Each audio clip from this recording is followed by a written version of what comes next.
پھر دن ہوا پرانی رات کا، کرے سو شکر ہم خدا کی ذات کا، خدا کی ذات کا نیا پھر دن ہوا۔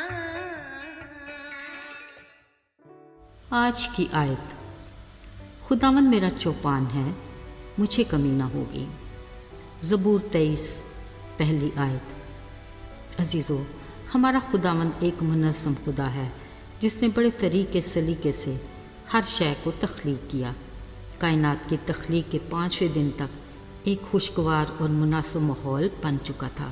پھر خدا نے پانیوں کو حکم دیا کہ اپنے اندر ہر طرح کے جانداروں کو جنس کے موافق کثرت سے پیدا کرے، اور خدا نے کہا کہ یہ سب اچھا ہے۔ پھر زمین کو بھی کہا تمام جانداروں کو ان کی جنس کے موافق پیدا کریں۔ سو تمام چوپائے، دشتی جانور، رینگنے والے جانور اور پرندے کثرت سے پیدا ہوئے۔ پرندوں کو اس نے حکم دیا کہ فضاؤں کو بھر دو، اور پھر سب کچھ ایسا ہی ہوا جس کا حکم خالق خدا نے دیا تھا، اور یہ تخلیق کا 5واں دن تھا۔ چھٹے دن جب بنی نوع انسان آدم کی تخلیق ہوئی، خدا نے اسے خوبصورت باغ عدن میں رکھا جہاں اس کے لیے ہر شے موجود تھی۔ تب خدا نے کل دشتی جانور اور ہوا کے پرندے جو مٹی سے بنے تھے لے کر آدم کے پاس آیا کہ دیکھے وہ ان کے کیا نام رکھتا ہے۔ کلام مقدس میں لکھا ہے، پھر آدم نے جس جانور کو جو کہا وہی اس کا نام ٹھہرا۔ عزیزو، ذرا سوچئے، یہ انسان کے لیے کتنے بڑے اعزاز کی بات تھی۔ یعنی جس کو آدم نے شیر کہا وہ شیر کہلایا، اور جس کو اس نے ہاتھی کہا وہ آج بھی ہاتھی ہے۔ اسی طرح دیگر جانور اور پرندے۔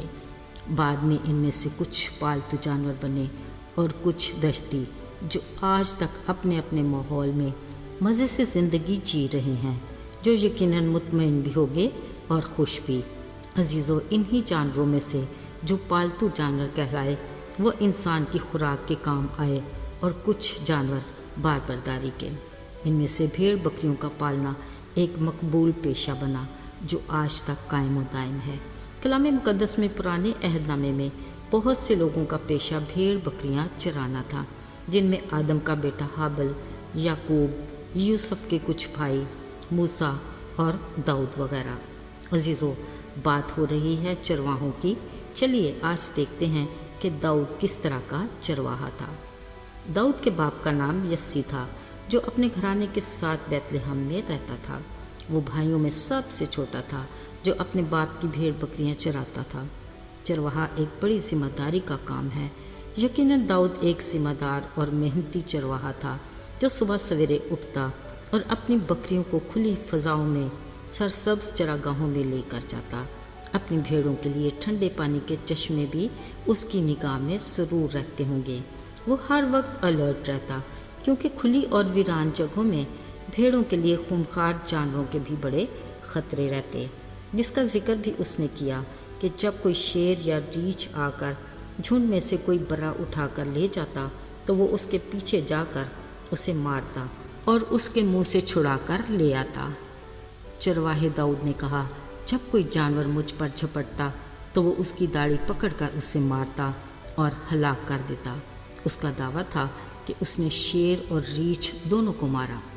عزیزو، اندازہ لگا لیجئے کہ وہ کس قدر بہادر تھا، کیونکہ خدا اس کے ساتھ تھا۔ داؤد چرواہے کے بارے میں ہمیں یہ بھی علم ہے کہ وہ تاردار ساز بھی بنایا کرتا تھا اور خداوند کی تعریف میں گایا بھی کرتا تھا، جس کی تصدیق اس کے روح کی تحریک سے لکھے زبوروں میں ہوتی ہے۔ یقیناً وہ اپنے ساز دریچے میں رکھتا ہوگا، جہاں سے پوربی ہوائیں اس کے تاردار سازوں سے ٹکرا کر خوبصورت دھن کا احساس دیتی ہوں گی۔ اس نے کہا، آئے میری شوکت بیدار ہو، آئے بربط اور ستار جاگو، میں خود بھی صبح سویرے جاگ اٹھوں گا۔ آئے خداوند، میں لوگوں میں تیرا شکریہ ادا کروں گا اور امتوں میں تیری مدح سرائی کروں گا۔ عزیزو، اس کے دل سے کہے یہ الفاظ سے ظاہر ہوتا ہے کہ وہ کس قدر خدا کو پیار کرنے والا تھا۔ ہر پل شکر گزاری اس کے لبوں پر رہتی۔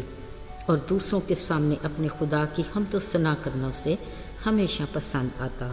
وہ جب کھلی فضاؤں میں اپنی بھیڑ بکریاں چراتا، وہ یقیناً اونچی چوٹیوں کی شان و شوکت، پتریلی چٹانوں سے پھوٹتے ٹھنڈے پانی کے چشمے، درختوں کے جھنڈ اور کہیں چٹیل میدان دیکھ کر عظیم خدا کے عجیب کاموں پر ضرور حیرت زدہ ہوتا ہوگا اور کہتا ہوگا کہ آئے خداوند، تیری ذات کیسی بے مثال ہے جسے کوئی سمجھ نہیں پایا۔